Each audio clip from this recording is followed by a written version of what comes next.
All right. Good morning, everyone. I'd like to welcome you to today's conference, Emissions Accounting to Accelerate Decarbonization. I'm delighted that you're all here in person and online. My name is Christoph Graf. I'm a senior economist here at the Institute for Policy Integrity at NYU School of Law, which is hosting the conference along with NYU Tandon School of Engineering's Sustainable Energy Initiative.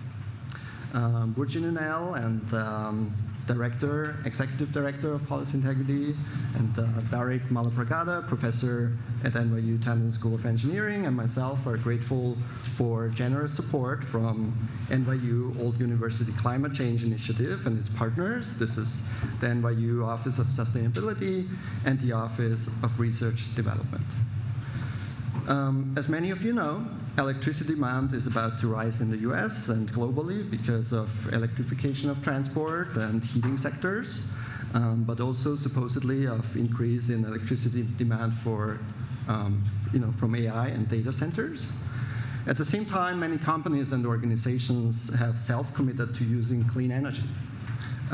Carbon emissions accounting rules will determine the incentives to invest in clean energy, and ultimately the pace of decarbonization. The greenhouse gas protocol has been governed the existing greenhouse gas emissions accounting standards since 1998, but many stakeholders have suggested possible improvements.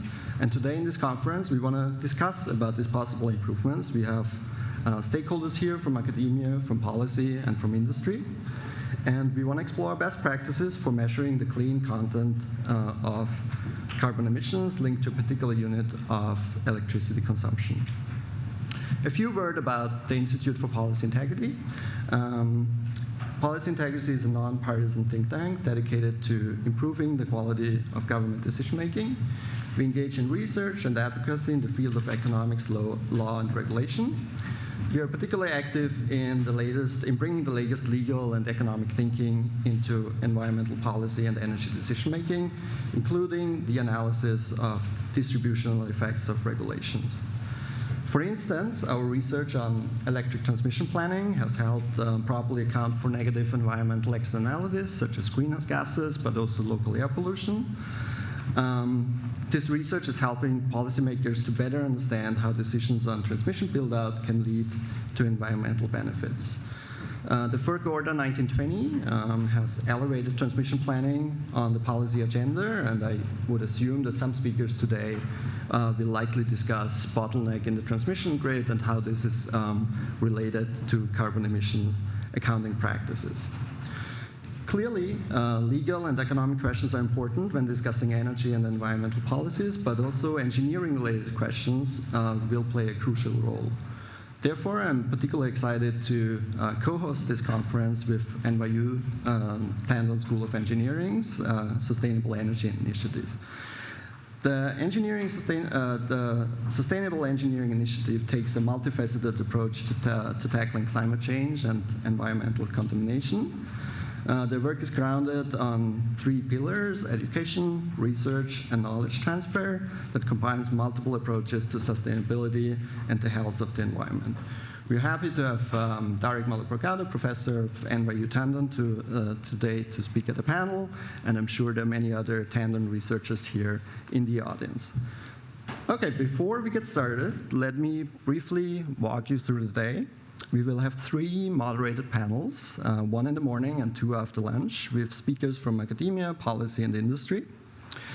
During the lunch break, Lily Batchelder, professor at NYU School of Law and former Assistant Secretary of the Treasury for Tax Policy, will give a keynote speech. Before the keynote remarks begin, lunch will be available on the right, and I would ask you to return quickly to the tables once you get the food so that we can start the keynote on time. The next information is relevant for lawyers who want CLE credit. In-person attendees will need to sign in and out at the registration desk outside. Online attendees who want CLE want to listen for a code that will be set during each panel, and this code needs to be entered online to receive the credit. Each panel will include audience Q&A toward the end. Note cards and pens are available on each table. Anyone can write down a question, and they will be collected by some members of my colleagues, and we will handing them to the panel moderator, and we try to get as many questions as we can. I would also like to encourage live stream viewers to submit questions in the chat, and we also try to get to those. I think we are ready to start, and with that, I wish us all an informative and exciting conference, and I will be handing over to Jen Danis. She is Policy Integrity's Federal Energy Policy Director, and she will be moderating the first panel. Jen, may I ask you to come up, and also the speakers of the first panel. Thank you so much.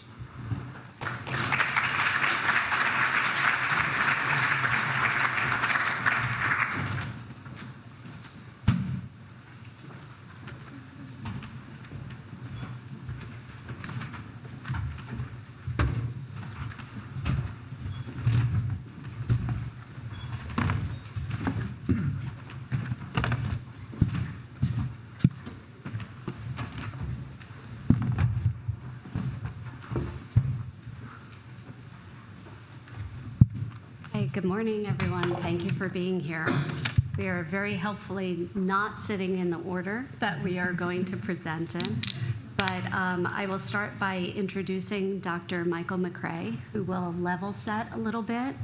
We will talk about the GHG protocol process, updates to governance, anticipated timelines, and its overall decision-making process. So I'll turn it over to Dr. Macrae. Thank you. I'm very rarely called Dr. Macrae, so for everybody in the room, if you want to just call me Michael, I'm quite comfortable with that. But first up, thank you to Jen for moderating, to NYU for hosting this event, and most importantly, everybody for being here, and those of us who are joining online. It's a privilege and an honor to get to speak to so many smart minds about something that is increasingly catching the attention and the imagination, the interest of a much broader group of stakeholders than even 5 years ago, let alone 10 years ago, let alone 20 years ago, when GHG Protocol first published the corporate standard for emission accounting, 2004, and shortly after that published in 2005, GHG Protocol for project accounting. And so these documents have been around for a very, very long time, which in part is why we are updating them. Because there's very few documents that can stand 20 years of time without some degree, some level of updates, some level of learning, some level of reflection, change that needs to happen. What has proved to be a very complex process is figuring out how to make sure that this update and revision process happens with the utmost highest integrity. Because for the very reason why the interest is growing so quickly for GHG Protocol accounting standards, guidelines, methodology, underscores the importance of why this needs to be done so well. I've struggled with an analogy that the ship that has been sailing has been in a very big gulf or a big harbor, but we're heading out into the open ocean. The storms are bigger out there, the challenges, the litigation is much more prevalent as this becomes much more widely used and increasingly mandated. 50,000 companies in Europe are now obligated to use the GHG Protocol and equivalent standard to report and disclose their emissions. I think everybody in this room probably knows the status of the Security and Exchange Commission's proposed rule better than I do, so I won't pretend to tell you exactly the status of that rule. California, also leading the charge with mandatory disclosure for, I think it's roughly 50,000 or 5,000 organizations based in the US.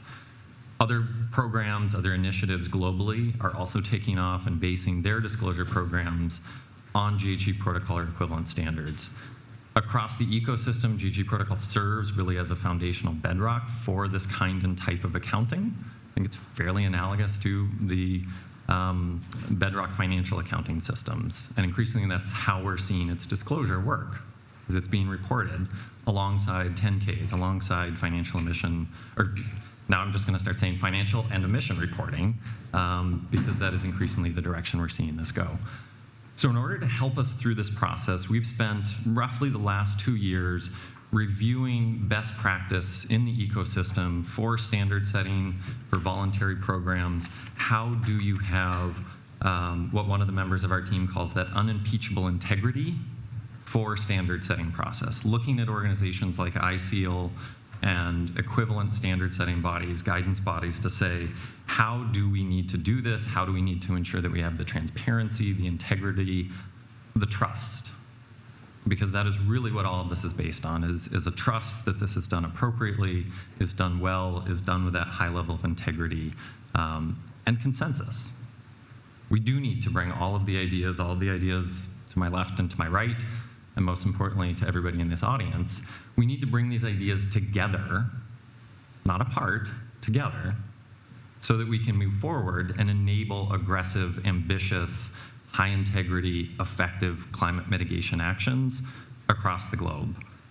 I will not even pretend to lecture everybody in this room about how important that is, but the accounting system is a foundational bedrock of how we understand what we are doing, how we understand how we are moving forward. So to help us through this process, very excited. I'm going to do a quick plug. If you have not subscribed to the GHG Protocol mailing list, ghgprotocol.org, please go subscribe. If you have, you will have seen just recently that we announced our steering committee, initial members for our steering committee, and initial members for our independent standards board. The steering committee will serve essentially as a board for the GHG Protocol, thinking things like the mission, the vision, the strategy, where is GHG Protocol headed in the next 5, 10, 15 years. The Independent Standards Board is a group of individuals who are essentially evaluating the recommendations from all of the working groups, making decisions to say, this has, this satisfies the necessary requirements, this is something that can move forward, here's something that we're maybe a little bit more challenged by, questions that need to be answered, send it back to committee essentially to be reworked, further refined, or potentially left behind. Those are the two main governance bodies. There's also technical working groups. There will be 4 technical working groups, one focused on corporate standard revisions, a second focused on Scope 2 standard revisions, a third focused on Scope 3, and a 4th group focused on what we call actions and market instruments. It's a very big, a very broad category, and a category that we see a tremendous amount of enthusiasm for. How do you account for sustainable aviation fuel? How do you account for purchasing green steel in a global commodity market where there's many, many wholesale transactions in between point of production and point of purchase? How do you account for, how do you enable aggressive climate action in that space? So those 4 working groups will each be working on topics within those areas. I think very, very soon you will see published standard development plans that lay out detailed scopes of work for each one of those 4 work streams, detailed timelines that explain what that process will be, importantly highlight when there will be public consultation periods to solicit public consultation feedback, engagement from the world at large, to spell out that process. I'm going to wrap up right there. At some point, come back to our decision-making process. For any of you who plan to follow along with us over the next 2 years, you're probably going to get really tired of hearing the decision-making criteria and hierarchy, but we'll unpack that as we maybe get a little bit further into the panel session. Great, thanks, Michael. So that was a great level set for why getting the accounting methodology and what you've referred to as a bedrock system right. And so the question is, what does that look like, getting it right? And there's evolved 2 kind of major systems of accounting that seek all to meet the same goal and really the driving purpose of the GHG protocol, which is clear, transparent, accurate, credible reporting. So I'm going to turn now to Dr. Nikki Avila, who will speak about one particular form of the Scope 2 accounting that focuses on emissions matching. Thank you. Can everyone hear me okay? Yeah. It's really a pleasure to be here and an honor to be on this panel with all of you here today. Universities have a very special place in my heart because graduate school was really my time and way of transforming myself to think about how I can work in climate change. And I'm looking here and I'm seeing a lot of people here for CLE credits, and I can imagine you're thinking about your future, your career ambitions, and Climate Week can really be a time to kind of set yourself in motion, and I hope that these conversations really inspire you for what's next. Like Jen said, I'll be talking about emissions matching, which is the next generation approach to emissions accounting. I'll be talking about emissions matching for emissions accounting, and how we really see this as a way to drive system-wide decarbonization and really understand the emissions impact of our clean energy projects and where they should be cited on the grid. So let's take a step back, think about what Meta has done so far. Meta has always supported clean and renewable energy projects. We have contracted for over 12 gigawatts of new solar and wind projects, and since 2020 have matched 100% of our electricity with renewable energy. And as you heard from Michael this morning, the Greenhouse Gas Protocol has really been an instrumental and innovative standard to push voluntary procurement. The last metric I heard was over 100 gigawatts of voluntary procurement has happened over the past decade, inspired by the Greenhouse Gas Protocol. So even though we're on the verge of change, I think it really behooves us to take a moment to think about the progress that's been made and the incentives that the Greenhouse Gas Protocol brought for voluntary climate action. I think what's missing here now is evolving to think about the next range of decarbonization interventions that are evolving through advanced technologies, and also most importantly, the increased access and granularity of emissions data that was not available a few years before. So what is emissions matching? Emissions matching is an approach that proposes to use detailed assessment of emissions metrics to quantify the emissions impact of electricity load and the avoided emissions of renewable energy generation.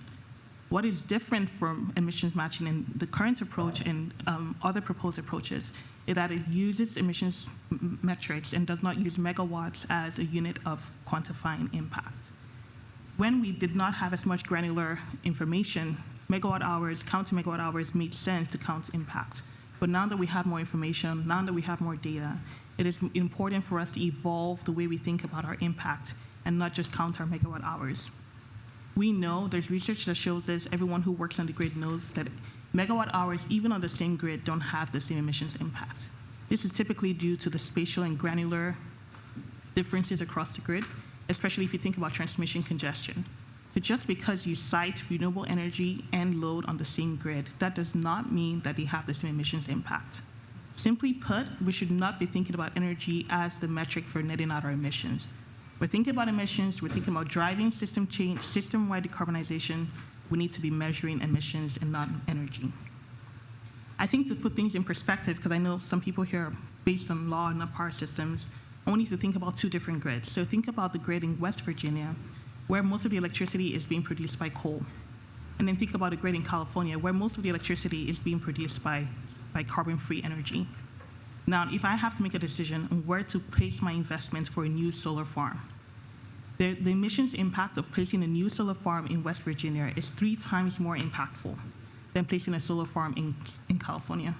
That is to say that even if I choose a 50 megawatt solar farm in West Virginia, it is more impactful than a 100 megawatt solar farm in California. We have to think about emissions and not megawatt hours. I think it's really important to think about what the academic research has said. Sometimes it feels like we're talking about different narratives, and I want to set the tone to say both approaches are thinking about system-wide decarbonization. We're not at odds. We're all hoping to decarbonize the grid. But what is really important at this time is to use academic peer-reviewed research to inform the way we think about impact. I lead the Energy Strategy Research Program at Meta, where the goal is to use peer-reviewed research to inform our decision-making. And there's been a ton of research in the academic literature that has shown that marginal emission rates drives the right signal for emissions matching and gives people an understanding of where on the grid the most decarbonization impact can happen. There's also been a lot of research to show that through practitioner surveys, that emissions matching gives an attainable approach. So it's not enough for us to think about what works in power systems and what works on paper. but we also have to have conversations with the companies, small and large, that will have to implement these approaches and how attainable those approaches are for them in terms of data accessibility and methodology. I think it's really important for me to address one critique of emissions matching. There's been some narratives through some research that was published, I think 2 years ago, talking about additionality. And it says that emissions matching does not have additional emissions impact. I think it's really important for me to clarify why that narrative is wrong. That research was based on using the least cost methodology. That is to say, you use a power system model, you put in a ton of technologies in there, and you say, what is the least cost way of meeting decarbonization? And because it is an optimization tool, it'll pick the least cost technology, and for most of the answers, solar and wind have declined drastically, so that's the answer. But that's a model that is in an idealized and perfect world. If you go to the real world, we know practitioners need financing through power purchase agreements that are backed typically by corporations to do renewable energy projects. Why is that needed if renewables are so cheap? Well, there's a lot of price volatility in the market, and if you do not have a PPA to give you a stable source of income throughout the lifetime of your project will not get financed. So even though solar and wind have declined over the past decade, and we can say they're cheap, we know that corporations and voluntary procurement in general still plays a very critical role in making sure that this renewable energy is financed. So I think I will pause there and just leave you with 2 thoughts that you can leave the conference with. First, emissions first. That is what we should think about in terms of accounting. We need to move away from thinking about energy. We need to move away from counting our energy purchases and focusing on emissions first. The second is that we need to think beyond solar and wind generation. We need to think about the enabling conditions and the transmission needs that the grid needs to decarbonize. It's not just solar and wind we need anymore.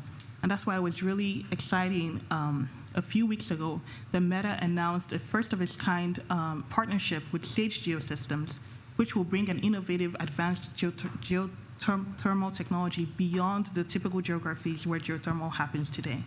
So if you think about what the system needs and not just what an enterprise like Meta would need, these are the type of clean, firm, reliable energy investments that are needed for the grid today. So thank you so much. Thank you.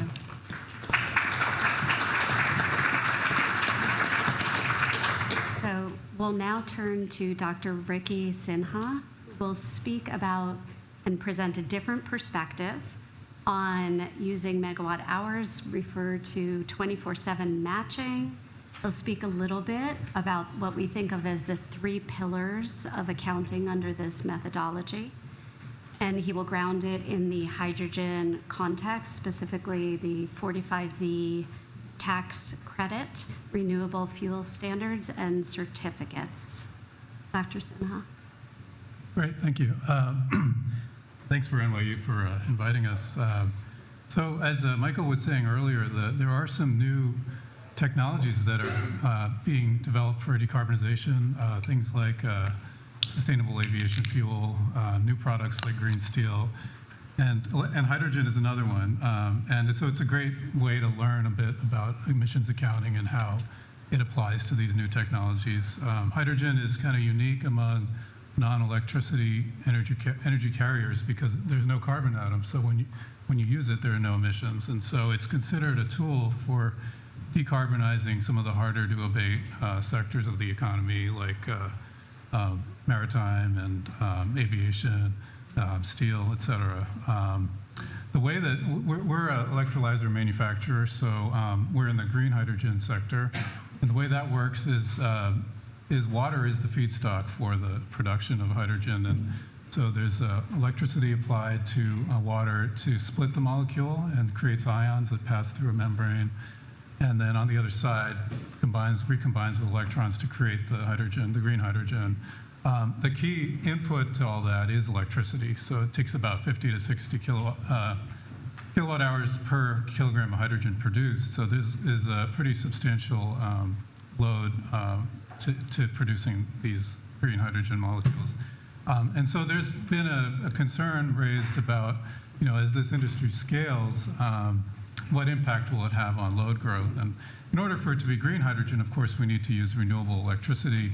Renewable electricity is variable in its time characteristics, whereas we'd like to run these electrolyzers as much as possible, ideally 24/7. And so there's a concern that if you have a mismatch between the renewable production and the usage in these electrolyzers, that you might end up inducing emissions because the renewables are not always there when you need them. So if you were to allow annual matching of load and generation, there's a concern that it might not zero out in fully. And so there's this concept of, instead of doing annual matching of renewable attributes, let's do it on a more granular basis. And this is kind of a contrast to what Nikki was talking about, where you're more focused on emissions. This is more focused on actually matching load and generation very tightly. And these three pillars have they stand for three different elements. One is time matching, so match generation and load on an hourly basis instead of on an annual basis. And then there's a geographic aspect of producing the renewable energy locally, and you're in the same balancing area. And then there's a kind of incremental aspect of not using existing resources, but bringing on new renewable resources to meet these requirements. And all these are kind of intended to avoid induced emissions. So like you wouldn't want an electrolyzer to be pushing aside another renewable customer to take its, and then they would have to use fossil energy. And so all these pillars are aimed at making sure it's actually a green technology. There is a challenge, though, because first of all, there's two problems. One is that the actual rules around the three pillars were written for the Inflation Reduction Act, but they're not final yet. And so the industry is a little bit stalled in waiting for these rules to become final. And the green hydrogen is included. And so we had great expectations to get our projects underway, in this year, next year, but until the rules are final, the development community cannot really proceed. And then, secondly, there is a constraint that these three pillars impose upon where you can develop hydrogen projects. Because if you look at the whole country, where do you have the ability to add new renewables that are reasonably matched to load? It's fairly unusual, actually, and there are only places like in the Gulf Coast in Texas and those neighboring states where you have a lot of wind and solar together and pipelines for hydrogen. So a lot of the country wanted to get involved in green hydrogen, but the three pillars kind of pushes you into a fairly narrow selection of places. And that brings us to this last point about emissions accounting instruments. So there is something called book and claim, which means it recognizes that sometimes when you create a renewable product, where it's created is not co-located with where it's needed. And so you need to have some kind of accounting mechanism that generates certificates for when the thing is made, and then those certificates can be sold to the off-taker who is somewhere else, and that way they solve the physical delivery problem. And so, for example, if you're a data center in California and you want access to Gulf Coast green hydrogen, there might not be a hydrogen pipeline connecting the two. And so instead, if there are a certificate book and claim process, you could claim that attribute by buying it, just like you buy renewable energy certificates for renewable electricity. So this is kind of where this green technology meets the emissions accounting innovation, because that's kind of what we're seeing in the latest state-of-the-art accounting is proposals around market instruments for renewable fuels, and that's something new and could really unlock demand for green hydrogen and other renewable fuels. Thank you very much. So we now have kind of those two overarching perspectives, and Dr. Tim Schittekatte will speak about modeling-informed policymaking and additionality. He'll also review the European approach to all of this. And so the idea is to not only do we have kind of different perspectives on accounting, but now we have to consider the policy context against which they arise, because that in turn will inform and should inform the selection of methodology. Yes, thank you very much for having me. I'm Schittekatte, Senior Director FTI Consulting in London, also affiliated with MIT, where I was previously, and a professor in the Florence School of Regulation.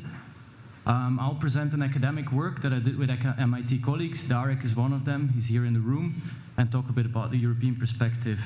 So as an academic, I like to start with defining the problem, and I think the problem definition here is really necessary because it's really complicated. So what's the issue is that we're electrifying lots of stuff, and we're adding lots of load to the grid, and we want to make sure while doing so, we actually reduce emissions and not increase emissions. And that's a particularly hard problem. So the easy solution is to just go off grid and connect your solar panel with your new load, and you're sure it's green and it doesn't have any emissions. That's very costly. Space concerns, all kind of economic issues, that's not really gonna happen. Or maybe in some cases like Hawaii or places with lots of solar and wind, but not everywhere. So you gotta connect it to the grid. And when you connect it to the grid, it's pretty hard to figure out a particular load that contracts with some renewable that is producing at different times at different locations, what that contractual arrangement actually has as a physical implication. So there is sort of one theoretical solution, or let me say it differently. Like, why is that such a complicated problem? Like, because, I mean, in a grid, in an electric grid, you cannot tag your electron. You cannot say my plant produced your electron and put a color on it, and there's a load, and that load is exactly consuming that electron. That's just not possible because the physics of the grid. It's not like organic apples. Like organic apples, they are storable, deliverable, and probably if you eat more organic apples, you're gonna have less other apples. Electricity is not really storable, it's not really deliverable, and whether you contract with some resource or not, you're not sure whether other resources are gonna produce more or less. So the theoretical solution of doing that is to model it. And so you have a grid where you have sort of the next 15 years, how it's built out, just baseline, factual, and a counterfactual where you have a grid and then you add the loads and you add the renewables which they contract with. And what you then care about is you compare both grids and you care how much emissions are actually different between grid A and grid B. That is so-called consequential emissions, because what you care about is grids at system level. You cannot isolate that impact. Now, for every load we're gonna add to the grid that Meta adds to the grid or the electrolyzers add to the grid, you cannot do that. That's just impossible, practically. So what you have to do is create practical rules where you sort of ensure that if you use those heuristics, the outcome will be something that we like to see, which is the reduction of emissions. And those rules are the three pillars. What do you do for time matching? What do you do for spatial matching? What do you do for additionality, right? And this is exactly what we did in our MIT paper, where we sort of tested out a grid where you just see baseline, and then a grid where you have electrolyzers coming online, and they have certain rules and certain contractual arrangements with renewables, and we look at what happens with consequential emissions. We did that for ERCOT, we did that for Florida. It's published in Nature Energy. And what we can see is that what really, really matters in that modeling is how you define additionality. It was already said additionality means it's a new renewable that is then contracted with a new load. But just being new is not enough. What really matters is that it's a certain renewable that otherwise would have not been built. And that is the really hard part. What we find in that research, if you are sure that your additionality is respected, if it otherwise would not have been built, it doesn't really matter that much whether you do annual matching or hourly matching. When you cannot assure that, then it starts kicking in, whether you do annual or hourly matching, and then hourly matching will really be sort of more necessary in the future. But it's more complicated than that, because we did some sort of sensitivity as well to show that whether you have to do annual, whether you do hourly, really not only depends on the definition of additionality, which there's some conflicting literature in the academic literature, it also matters on the policy context. What we did is, if you have a system with an RPS or an EU ETS with lots of renewables that are being pushed via other policy goals, hourly versus annual doesn't matter that much as well. If you have rules in place where you say we do annual matching but don't produce, or you cannot consume during the 10% of hours with the highest prices, also the reductions of emissions is massively, because high prices correlate with high emissions in most systems. If you consider areas with a connection queue, suddenly hourly matching becomes really problematic, because the way to make hourly matching work cheaply is to just massively overbuild renewables. When you have a connection queue, it's not going to work. If you then push for hourly matching, you might run into trouble in terms of costs, or just not making it, just not feasible. And the last thing we looked at is that if you have hourly matching, it's going to be more costly than annual matching, and it might even be too costly that suddenly blue hydrogen becomes more interesting than green hydrogen, and the total emissions go up. So the whole point of this academic research is to say that those pragmatic rules, they cannot be too simple, because the context really matters, and if you don't consider the context, it's gonna be too costly, or you're gonna emit too much. So last part of my talk, what did the Europeans do? The Europeans maybe were lagging in terms of deployment, and were pretty good at making rules. So the European continent is a bit different than the US. One thing is that we have probably quite a bit more renewables already in the grid, and in some parts of Europe really massively, talking like 70–80%. We also have carbon pricing in place. I do recommend it for everybody in the room. That does help, especially that correlation between high prices and high emissions really works well if you have carbon pricing. If you don't have carbon pricing, it's maybe a bit more tricky. And also in terms of data centers, it's not that much yet in the picture in terms of that matching. It's more about hydrogen. And our rules for hydrogen, they have been adopted. They have been adopted last year, and it's actually pretty interesting to read. It's only 8 pages. It's not horrible to read. I did it on the flight here. So what do? Is they kind of, I don't think they read Darek's and our paper, but there is some similarities. So they say there's 3 cases. And this is about what rules you have to follow in order for your non-biofuels to be considered green. And non-biofuels is hydrogen or sync fuels or all that, right? And the same rules you can apply to data centers and others. So there's 3 cases. If your area, which is often a country, has more than 90% of renewables already in the system, measured on an annual basis, we don't care. If you plug your electrolyzers in that area, you don't even have to contract with renewables. We're pretty sure it's not gonna increase emissions. Second case, if your grid is pretty carbon-free, it's not the same as renewable. It's the example of that one is France. Like if you have lots of nuclear, emissions are low. In that case, additionality is not strong. You have to contract with renewables, but it can be existing renewables, and you have to do monthly matching to 2030. After 2030, you have to do hourly matching, but existing renewables. It doesn't really matter that much. Third case, Germany. It's still pretty dirty grid, very strong rules. You have to comply with additionality, meaning you have to contract with a new renewable, and that renewable cannot have received any public funding, which means that probably it's not going to be built because it's pretty hard to find long-term contracts and so on. So it's pretty strong on additionality. I like that. And then it has to have monthly matching up to 2030, hourly matching after, which is sort of good in line with our paper. And it has to be built in the same zone or the same country, but it can also be built in another country with higher prices, which is a bit the point of Nikki, that it may be even better to put it in another area where emissions are higher. So that's also approved. So I think that rule is sort of course, there are caveats to it, but it's pretty good and maybe an inspiration for the final rules here. Thank you. Great, thank you.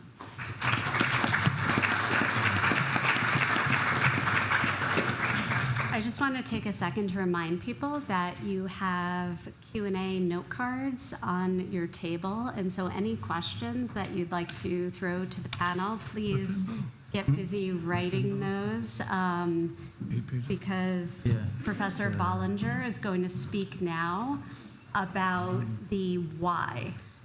Why are corporations doing this voluntary thing? Where is it going? And how, if the experts in the room have differing opinions on what this looks like and what the right answer is, how can consumers begin to understand whether they're matching apples to apples, and how does it impact their choices, the choices that corporations make? He'll also speak a little bit on the importance of credibility in these claims that corporations are making, how it relates to sustainability, and the importance of and difficulty in assessing a counterfactual for a corporation. So if the firm were to change its operations in any way. So I'll turn it over to Professor Bollinger. Great. Thank you so much. And thanks to the terrific set of panelists talking about the different ways they do emissions accounting. I am a professor of marketing, not accounting, and the director of doctoral education at the Stern School of Business. One of the things we do in terms of marketing as an academic discipline is we use psychology and economics to try to assess the reasons why agents make decisions. And the reason we do this is because we're trying to assess the counterfactual environment. Some of what Tim spoke about, especially in terms of incrementality, is an assessment of what the counterfactual would have been under this alternative that we just don't get to see, right? And so Parikhit and Nikki have different sort of accounting processes trying to essentially get at what is the right measure of some of these environmental costs due to emissions when we can observe the counterfactual. I was first disenchanted by the idea of buying green electricity as a PhD student in the Bay Area when I had that option of paying an extra cent per kilowatt hour to buy solar or hydro or some sort of green energy. And I realized that given the current state of the grid, it would not have led to any additional renewable capacity being added. All that would have happened is that the residual mix of the 90% of people not doing this would have gotten a little bit dirty. Now, maybe if I lived in West Virginia, to Nikki's point, there would have been some incrementality there, and it might have been worth it. And so this is a challenge that we face, and why it's so important to get sort of a detailed assessment of the actual sort of environmental costs of our actions, not just what we're doing, but what would have been the cost in the absence of that. And then once we have this data, the question does go back to why are we doing this? Is it for our own internal decision-making, informing our strategy? Maybe we're trying to reduce risk in the creation of our products. Is it to communicate what we're doing with other stakeholders, whether they be investors or the end consumer of our products? And even then, when we have this data, are we measuring the benefit at all? A lot of what we're doing is talking about the costs of actions. What is the greenhouse gas intensity of my behavior without an assessment of the benefits of my actions should I not be operating within the market?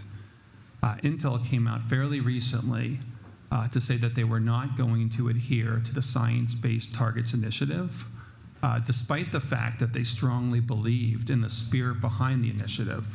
They've been reducing their emissions over decades, and their emission intensity continues to decline.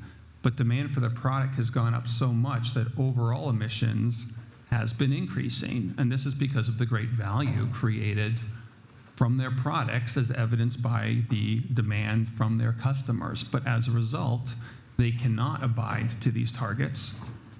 And in their absence, you could argue that we'd lose a lot of value. And so it's great to have this detailed accounting, and it's essential to have this detailed accounting of the environmental costs of our actions. But another big problem that we have to face is what is the benefit and how do we try to measure that benefit? In terms of the other stakeholders, customers and investors, there is a big appetite for people to invest in greener activities. You see a lot of capital that's been put aside for these types of investments, and so this is an important set of data for the investment community. Consumers also want to purchase more sustainable products. If you look at the trends over the last few years, if you want to look at consumer packaged goods, I'd point you to the Center for Sustainable Business. Consumers are increasingly saying that they want to buy more sustainable products. They're willing to pay a premium for more sustainable products, but they don't believe the data, which goes back to Michael's initial point about the role of trust. In one recent survey, 33% of respondents said they feel that what firms say that they are doing according to sustainability criteria is in sharp contrast to what the numbers actually say. Some industries are even worse, especially those where most of their impact is scope 3 and not scope 1 or scope 2. We can take fashion as an example. In a survey from 2021 of Gen Z consumers, 88% of respondents said they do not believe the claims that are being made by these firms. And so scope 1 and scope 2, I'm not going to say they're easy, obviously, but you see more trust there. And one of the nice things is that, you know, one firm's scope 1 and scope 2 is my scope 3. I wrote an op-ed piece not that long ago with Michael Cohen in the LA Times talking about the carbon emissions associated with advertising, right? When I advertise on a platform such as Meta, you know, their scope 2 advertising, right? If they can get those measures right and I can get access to that information, now I have a much better sense of some of my scope 3 impacts, which I have not been reporting or measuring so far. And so I think that the work that everyone else on this table is doing is critical to try to build that trust for the stakeholders who want to use this information. And I commend them for all that they're doing. And that's all I had. Thank you. I'm going to just take a moment to give the CLE code for viewers online. The code is GRID, G-R-I-D, GRID. Okay, so I think questions are being collected. Okay. And I have, while the questions are being collected, I have a question to kind of start us off. In some of the current workings, there have equity questions that have kind of popped up, and Nikki kind of referred to a little bit of these, but are there equity issues surrounding emissionality or a market-based approach, and are they different from the equity issues that arise under a 24/7 matching approach?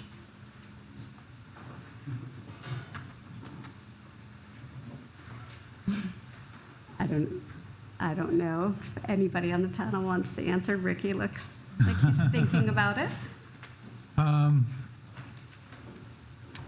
You know, I talked to, Michael and I were at a conference last week called the Renewable Energy Markets, and a lot of these same issues were discussed there, and I stole about 20 minutes of his time and talking through some of this. And one thing that Michael brought out was when we think about accounting, we should always keep in mind like the physical emissions that are occurring in addition to the market instruments, because ultimately I'm actually an atmospheric scientist by training, and what really affects the climate issue is what we're physically emitting. And so like in the case of green hydrogen, like I said earlier, there's no carbon atom, it's a zero emission aside from water vapor technology, and so it can actually provide an equity advantage to the conventional way of making hydrogen, which is natural gas based and does emit quite a bit, not just CO2 but air pollutants. And so I don't have a simple answer to whether the 24/7 or emissions based approaches are better for equity, but we do have to. Whenever we're thinking about the market instruments, we should always keep in mind the physical emissions that are occurring, because that's actually what the neighbors are going to deal with, right? It's what you're doing in your neighborhood that's going to affect them. Yeah, to Ricky's point, yeah, the local emissions are very important. And Emissions matching does not propose that you always go outside of the location of your load. There are many reasons why a company, even under the emissions matching approach, would still invest in the local grid where their load is, and which is a principle that Meta already follows. So it's not advocating that you go international immediately, but it's advocating for an accounting system that focuses on emissions, and then you can use a combination of approaches to make your investment decision, including carbon impact and equity and economic development and just whatever investment criteria that you want to take. I think both approaches have equity considerations. Like Ricky said, for your local grid, you have to think about non-carbon pollutants that may be affecting the local region. And if you think about kind of international considerations and the time value of carbon, and think about the impacts that a lot of communities around the world are already experiencing on climate change, then there is a time value implication for equity that is beyond just your local consumption. So I think it's both sides. One of the things that you have is policy to try to help a little bit with the issue. I was just at a National Bureau of Economic Research conference on distributional effects of energy policies last week, and one of the things that came up was the fact that to be designated as a clean energy community under the IRA, one of those criteria is that you had a coal plant closed down. And so we can look historically and see which communities had a coal plant closed down, but it also actually increases an incentive for firms to shut older coal facilities down so they can get that designation as a clean energy community. Thank you. Well, we probably have more questions here than we have time left, but I will kind of go in the order. The emissions matching approach is based on looking at marginal induced versus avoided emissions on a short-term basis. But when you're adding large loads without adding clean power to match it, you risk locking in new fossil resources, which we're already seeing with data centers. How does emissions matching address this? And I assume that this question is aimed at you. Yeah, that's a really good question about locking in fossil fuels, and that's valid. I think emissions matching, again, still looking at the emissions impact of load, as long as that's balanced with then the avoided emissions of new renewable assets, you're making sure that you're thinking of carbon as kind of a global pollutant and not just your individual enterprise responsibility. So even though we have increasing load on the grid, if you're making sure that the emissions impact of your increased load is being matched by the avoided emissions of your renewable energy. If you think of it at a system scale, you're still decarbonizing at a rate that is due to your responsible system boundaries. But I think it's really important that as we think about pathways and locking in, that there's conversations about not being locked into assets that may have more long-term lifetimes. But the same considerations can also be made for solar and wind. And like I said, the partnerships that we have with the geothermal, stage geothermal, is thinking about expanding where geothermal can be constructed. So if we have load be east of the NDs, we can see investment in geothermal that will help us not get locked into some other fossil fuel investment. Maybe to add to that, to ensure that that doesn't happen, that lock-in, I mean, when you do that analysis, the model analysis that then informs the pragmatic policy, it means you have to do a dynamic problem. You have to look how the network evolves, how the other investments are impacted by your new load contracting with a renewable, whether it is crowding out other investment or is really adding to that other investment. And the only way to do it is to really do a dynamic analysis over time, considering other investments, not statically looking at, oh, I'm matching within that hour and I keep all other things equal. You can never capture that. And I think some analysis there make mistakes. Yeah, to that point, there's a concept called long-run marginal emission rates or build margin, where you have to consider that long-term effect of your investment. And that's also a concept in emissionality, where you're not just thinking about the short-run impact of your investment, but you think long-term decarbonization what the impact of the investment will be over the long run, either in time, so number of years, or long run being the maximum amount of renewables that can come onto the grid. So if anyone has interest, I can talk about that maybe over lunch. It's the long run marginal emission rate. Next question, which relates a little bit to the problem this is getting at, and probably directing it to Tim.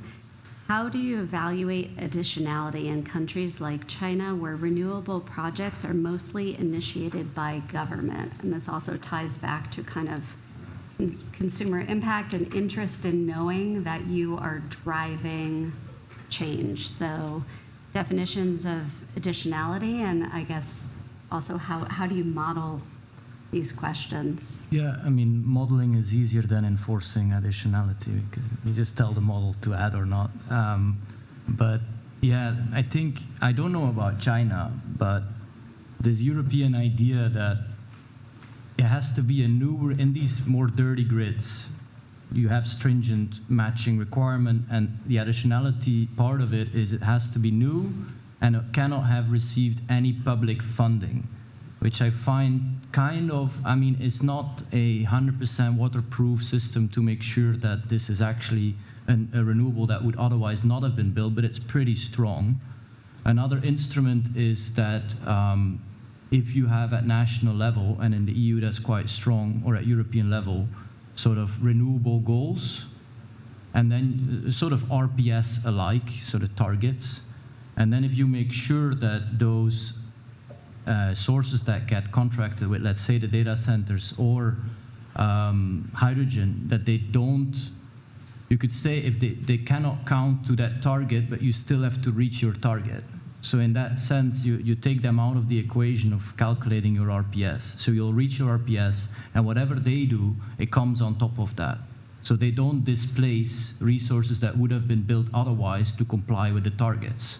So there's rules, there's ways to play with it to enforce additionality, but to really do it like, you need to know the counterfactual world, which we don't know, right, to make that 100% sure. But to just say it has to be new, that's far from enough. Just one quick thing. I think the example that Tim gave about in Europe, where they've relaxed some of the rules until 2030, before the hourly matching kicks in. What that's doing is it's allowing some of these early technologies to get a foothold. And the idea that perfect is the enemy of the good is actually quite true for these technologies, because if we try to get everything exactly right, nothing will happen. But if we give them a few years to work it out, and in those early years, the load growth is very minimal. Hydrogen is a sub-gigawatt implementation level right now, whereas other renewables are in the tens to hundreds of gigawatts. So it's not going to really do any harm to have like a period of transition where you're allowed more relaxed rules, and then kick in the more rigid ones, and that's what Europe is. Yeah, if you read the regulation, they say they do it because of technical issues with getting hourly measurements. I don't know if that's true. I think it has more to do with what Parikhit is mentioning.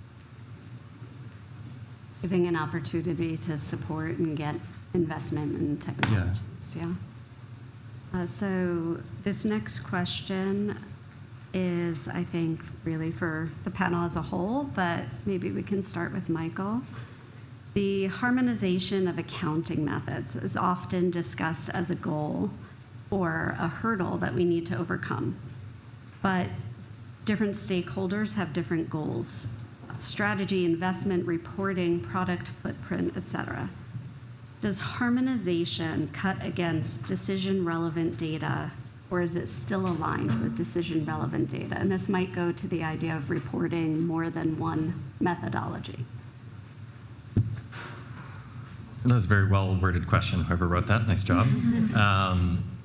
And I like it a lot, because I think I can say with a pretty high degree of certainty that we did a public consultation to collect feedback about a year ago, and the area that everybody agreed on was that GHG protocol should harmonize with existing and emerging regulatory target setting, goal programs, et cetera, all of them.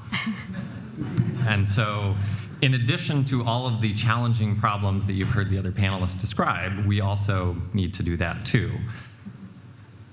I won't try to sing for anybody, but I think if you stop and think about what does it mean to harmonize with all these different programs that, as the question well stated, have different objectives, different outcomes, different motivations, different asks, it can become very, very difficult to harmonize when what you are harmonizing with is out of tune with itself. And so when you think about GHG protocol, and what we do is provide accounting and reporting standards that is very different from target setting programs, from mandatory or voluntary disclosure initiatives. What we provide are the accounting tools. And so in the same way that you might say, is cash accounting or accruals correct? Which one of those is better? Which one of those is right? I'm not an accountant, but I think the answer is that's a bad question. There's different ways to quantify, to account for, to track, and to report, and that's the role of GHG protocol. And so when I say that in 2004, GHG protocol published the corporate standard for inventory accounting, and in 2005, the project protocol accounting standard, these are both tools that have been in the ecosystem for a very long time to enable all of this kind and type of accounting. The question that I might ask is, what are the reporting initiatives asking for? What is it that organizations are trying to do? What is it that targets are being based on and set by? What programs, what accounting methodologies are they using? And so what we as GHG protocol can do is say, here is the best in class methodologies if you want to account for an inventory of all of the emissions, all of the direct emissions from your organization. You're driving trucks, you've got stacks, you've got refrigerant emissions, direct GHG emissions to the atmosphere, or the activities of your organization.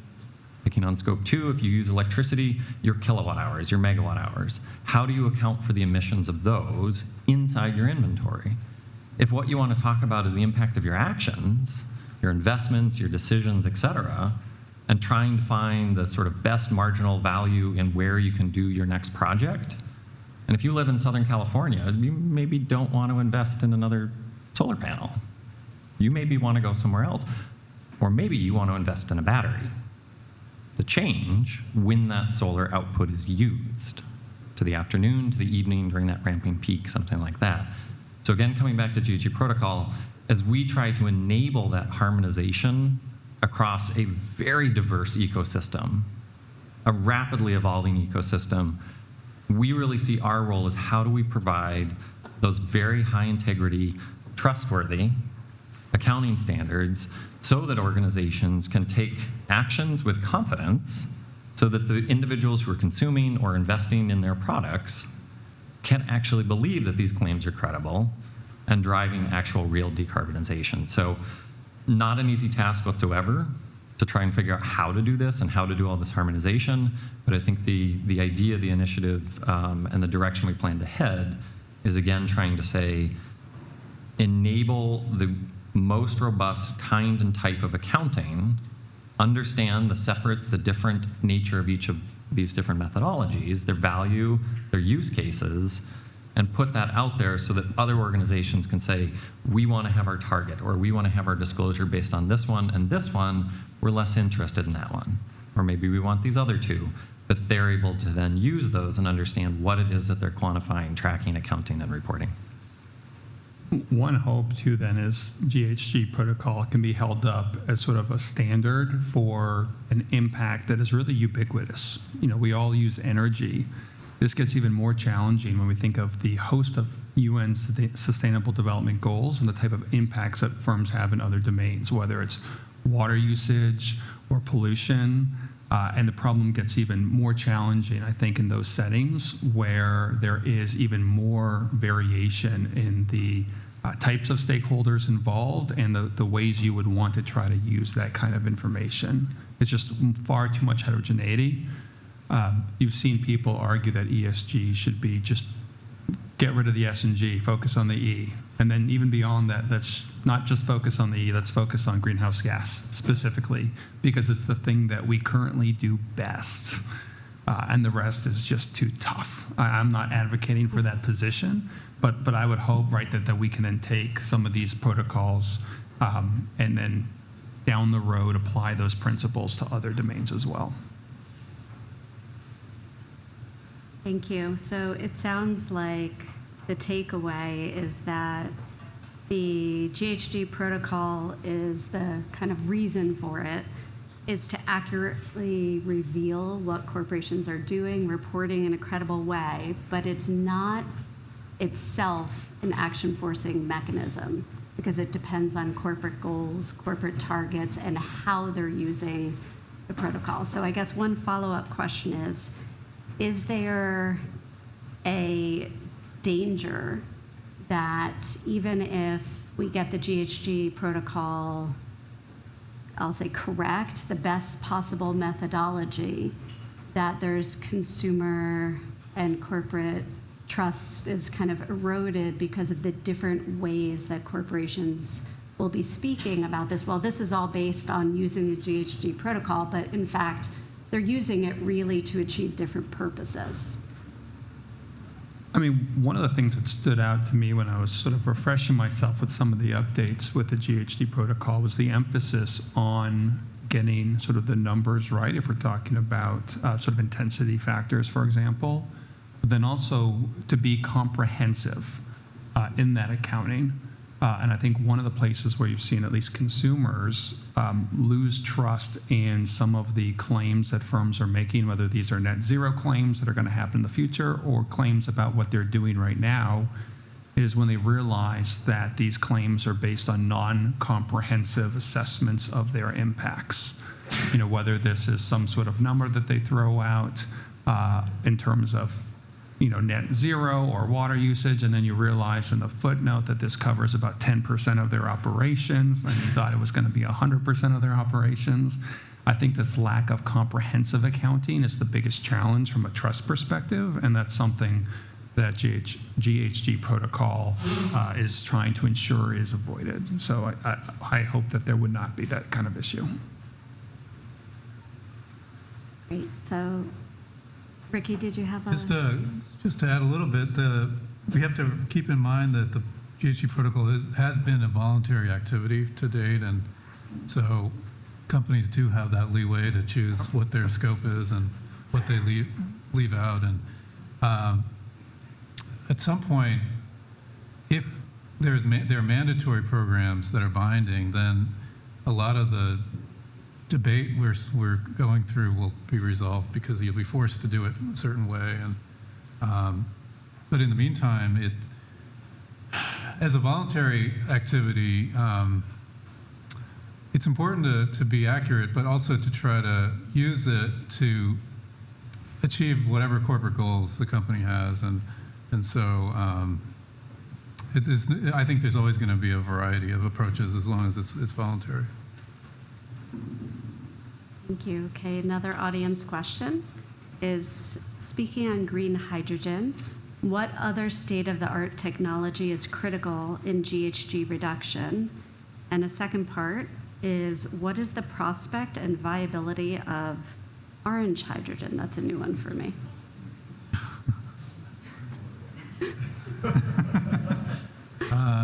Whoever asked, can you explain what orange hydrogen is?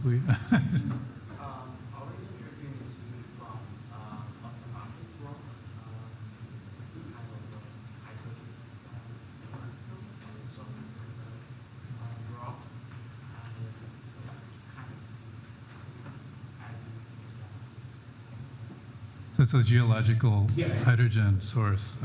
White.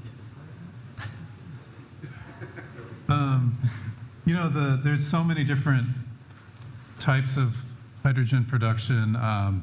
The way that the counting rules have taken on that variety is they've tried to set thresholds for carbon intensity. And so we no longer use the colors as the way of describing the applicability of a technology to to certain tax credits, but we use the carbon intensity.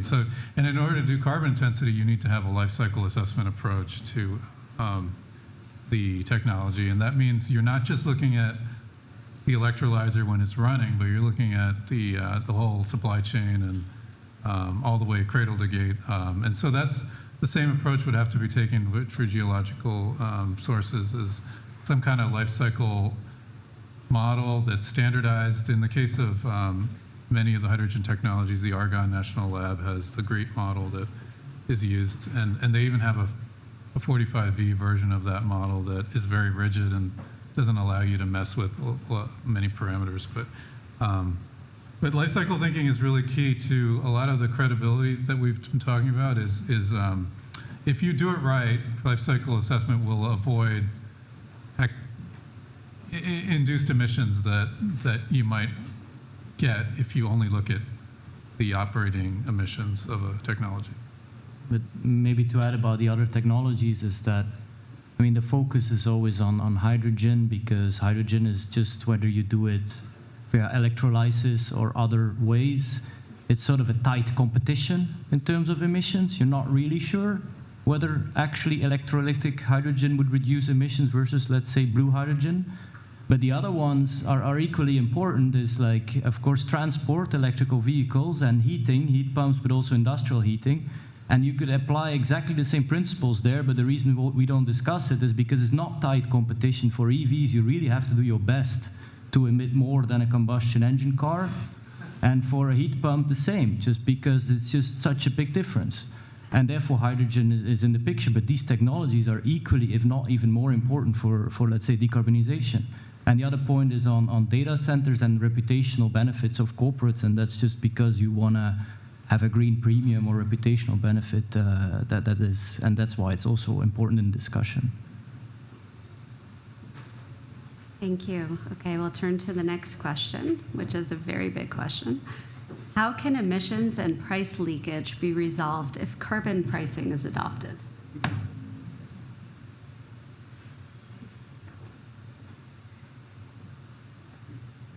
Very brave, Michael.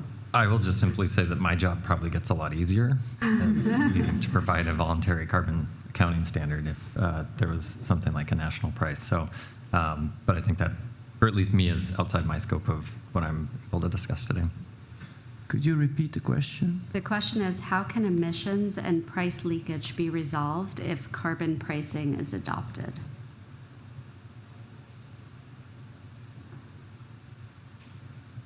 About CBAM at all? CBAM, yeah. I mean, the point that I was mostly concerned about is this sort of matching with new renewables. I think carbon pricing makes it a bit easier, but it doesn't solve the problem entirely. Because, yeah, we do have carbon pricing in the EU, but you still need matching requirements and so on. Yeah, it will have, the CBAM is now very important, is the cross-border carbon adjustment mechanism, which means that if we would, like from Europe, import, let's say, hydrogen from the US, and they are not clean, that they have to pay sort of an equivalent of the carbon price that would have been paid in Europe. I mean, the idea there is in the longer run that rather than starting to pay, they would just adopt carbon pricing themselves, because then you don't have to do that anymore. But I don't know how much import is going into Europe from the US to make that possible. So yeah, short answer, I don't know. I think with CBAM, you have to always understand that there are more than one reason for these types of carbon pricing. It's not just about the environment, it's also about jobs and protecting domestic competitiveness. And so in CBAM, you know, Europe does have an advantage of having a fairly clean grid and access to a fairly large proportion of renewables. And so they can outcompete their other parts of the world if they have a CBAM type of system. And US is the same potential advantage if we can align on the right market policies. About the competition point, like initially in the carbon, in EU ETS, the carbon price system in the EU, large industrials were sort of exempt from it. They received free allocations. But now the idea is with CBAM, you don't have to give it for free anymore because you create a sort of level playing field with the world. So it does change also a bit the way that that works. I mean, one thing you still have to look at is the type of products if you were to try to use a carbon border adjustment mechanism. We're finishing up a project on solar tariffs, and CBAM is seen as sort of one way to, maybe in a more politically feasible way, have some of that protectionism to support local jobs and so forth. And when you're putting a tariff on something like solar panels, right, the damages are also due to the lack of installations happening in the US, so installers are hurt, consumers are hurt, and you don't have that environmental benefit. So if we were to, adjust the price of imports of green energy technologies, you also have additional consequences where you have less investment in those technologies within the US. And in the case of solar tariffs, we're finding that the damages from these tariffs are much greater than the benefits to local manufacturers. And so even with something like CBAM, we have to think about whether there are unintended consequences of those types of adjustment mechanisms. Thank you. So I think we have time for this last question. I'm just going to use it to kind of wrap up the panel, and recognizing that we're not going to come to an answer on the second part of this question. Can someone please summarize the status quo under the GHG protocol for Scope 2? And this is the second part, and explain why 24/7 or emission-first methods are a better improvement than the other. So I think we can. I'm going to ask Michael to kind of summarize the status quo under the GHG protocol, and then maybe we can just take 1 minute to kind of go down and try to give a last pitch about which is the better methodology.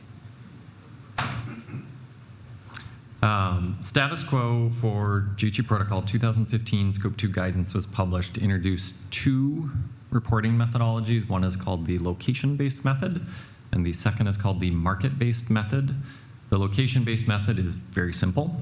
It simply says take all of your activity, all of your electricity consumption, kilowatt hour, megawatt hours, and multiply it by the average emission intensity on the grid in which you're located.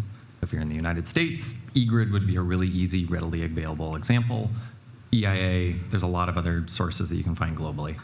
Your load times the grid average, and it gives you your location-based method, Scope 2 total. Second method, market-based method, says in areas of the world that have what I'll call supplier choice, and that's a very big category of things, you are able to take your activity, your megawatt hour consumption, and then apply supplier-specific emission factors. And so that could be, one of the panelists mentioned, do you or do you not buy that extra penny worth of green energy, and then get to say, my utility provides me clean energy, and so I will report if it's 100% solar wind matched with renewable energy credits in the US, guarantees of origin in the EU, and there's other names around the world for those certificates. You are able then to say, the megawatt hour that I am consuming was produced by a generator who produces a megawatt hour with no emissions. Its emission intensity is 0 pounds of CO2, 0 kilograms of CO2 per megawatt hour of generation. So that resource produces electricity with no emissions. You then claim to be consuming electricity with no emissions. There's a set of quality criteria that need to be followed to make a market-based claim. 2 of the big ones that we hear a lot of interest in are the time boundary or vintage. When was that megawatt hour produced? Today it is roughly sometime within a 12-month period. So you could be an entirely nighttime load powered entirely by solar energy credits. The other question is market boundaries.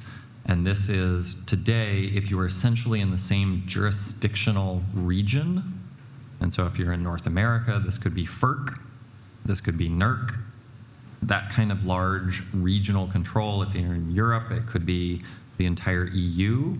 And so you could be in northern Maine and entirely powered by Texas wind. And so those are 2 areas that we hear a lot of questions around how those rules could or should evolve. I don't know that we're going to have time to go into the decision-making criteria, but hopefully that at least leaves everybody with where we're at today and where we're going forward to. Thank you. And we are coming to the end of the panel, and lunch is going to be available over there. But if we can just take kind of 1 minute to wrap up on which methodology would be a better improvement. Yeah. I think to kind of the earlier question of why we're improving, I think it's just increased granularity. The 24/7 is saying, let's take a more granular approach to the location and time of the energy. And emissions matching is saying, let's take more granularity to the time and location of the emissions. So I'll leave it at that. I think I've explained why I think emissions matching, using carbon as the metric for netting out your emissions, is the right way to go.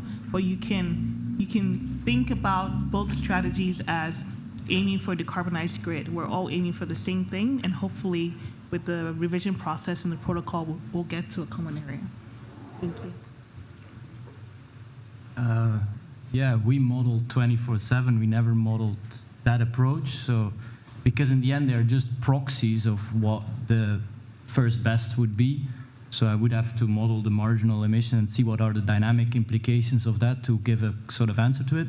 But I think it's not really black and white. Like if you go more into the details of the European, what I would call more of a matching approach, they do say you can have your procurement of your renewable not necessarily in your grid or country. You can have it where prices are higher, which has some relationship with the emission approach.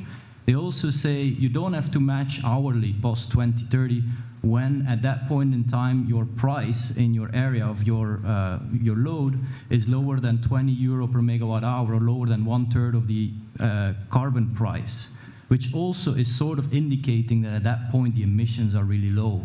So in that sense, there is a strong hybrid form of the two, which is the actual outcome of that European regulation. Just one last point is that there are efforts to make granular accounting or 24/7 accounting implemented in the marketplace. So there are some companies that are working with the grid balancing authorities to create hourly certificates for renewable electricity. And so those could be the basis for implementing the 24/7 approach. And once that's in the market, I think you'll see more adoption of it. And whether it's better or not, I can't answer that, but it will become more common. But how liquid will that be? Like every hour you have a different, that might not be easy because you don't have, I mean, you won't have lots of, every hour is a different product. Like today your REC is something that it doesn't matter where in your state or what time you produce your renewable, the REC is the REC. But if you go to 1 hour, it could be very location specific and hour specific, so you might just have not really liquid markets. You might need to do something like, if you produce it in that area during a certain time slot, it might be enough of a sort of approximation of, it's sort of the same value, but you do have lots more liquidity, lots more certificates going on. So, but yeah, we can talk about it later. Great. Well, thank you very much for everybody joining the panel and for your time. And if some folks are not currently sitting at a table, please feel free to grab your lunch and take an open seat. And we will wrap up the panel now. And I'm sure folks will be available for conversation and questions as we proceed. Thank you.